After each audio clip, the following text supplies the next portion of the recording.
So hi guys, may nagtanong sa akin kung ilang years na kami mag-asawa. Nag-aaway ba kami? Ano ba ang pinakamahirap na adjustment ko as na ang husband ko is British national. Pero bago tayo mag-start, mayong buntag, mayong hapon, mayong gabi, magandang gabi, magandang umaga, magandang tanghali sa lahat-lahat, lalong-lalo na sa ating mga OFW kasi alam naman natin na iba-iba tayo ng oras. So ayan, at back to the topic tayo guys, sasagutin natin yung mga tanong na tinanong sa akin. So ayan, mahirap in the first place no pag nag-asawa ka ng AFAM. Ang unang-unang problema ninyong mag-asawa, lalong-lalo na sa akin na Pilipina, at ang hirap mag-English guys, nanunusblid ako, 'di ba? So yun, language barrier, sobrang hirap. Mayroong mga times na nag-aaway kami ng dahil sa nagsasalita siya hindi ko naintindihan, may sinasabi ako hindi niya naiintindihan, yun boom, magkagalit kaming dalawa. Kaya sabi ko sa kanya, dapat naintindihan mo yun dahil Pilipina ako. Siyempre, nag-trying hard naman ako mag-English pero ang hirap. No, hindi naman kasi ako fluent sa English.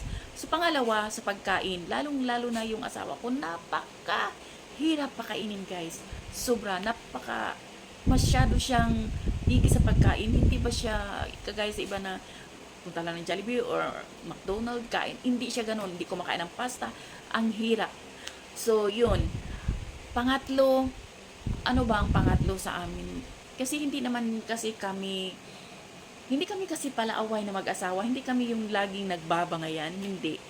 Yun lang yun lang talaga language barrier at saka yung sa pagkain na ang sobra niyang hirap pakainin, yun yung nahirapan ako.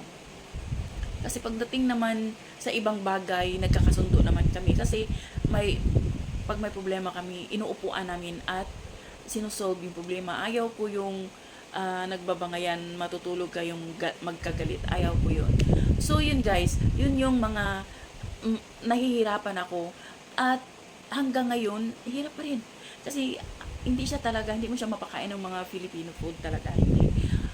Mas lalong naging mahirap ngayon guys kasi nagkakasakit yung asawa ko. At hindi siya kagaya sa iba na pwede mo siyang pakainin ng ganito, ayaw niya. Kung gusto niyang kumain, magsabi siya sa akin. Pero yung sabihin ko siyang, pinupursi ko siyang, kainin mo to, kainin mo, yan. Ayaw niya. Ako, hindi ko rin siya pinipilit. Kasi alam ko na kapag gusto niyang kumain, maghihingi siya talaga na, love, gusto ko ng ganito, luto ko na. Yun. Pero kapag ayaw niya, hindi mo siya mapilit. So, kaya ako worried sa kanya ngayon kasi mayroon siyang sakit at ang hirap. Isa pa sa nahirapan ako kasi ayaw niyang pumunta ng doktor. So yun ang hirap. Ang hirap. Kaya gusto ko siyang pauwiin sana sa kanila para kasi libre doon. Ayaw naman niya. So hindi mo siya mapilit at ang magawa ko na lang talaga guys, yung alagaan siya, bigay ko sa kanya yung atensyon. Kasi yun lang talaga. Wala na akong ibang pwedeng gawin. Gamot niya, andyan naman, kompleto na. Meron na kaming oxygen, meron na kaming nebulizer. Pero syempre, meron na kasi siyang edad. 74 na siya, magsi-75 na siya ngayong December. So, ilang ano na siya mga pag isang linggo na yata na wala siya sa ayos, hindi siya talaga okay.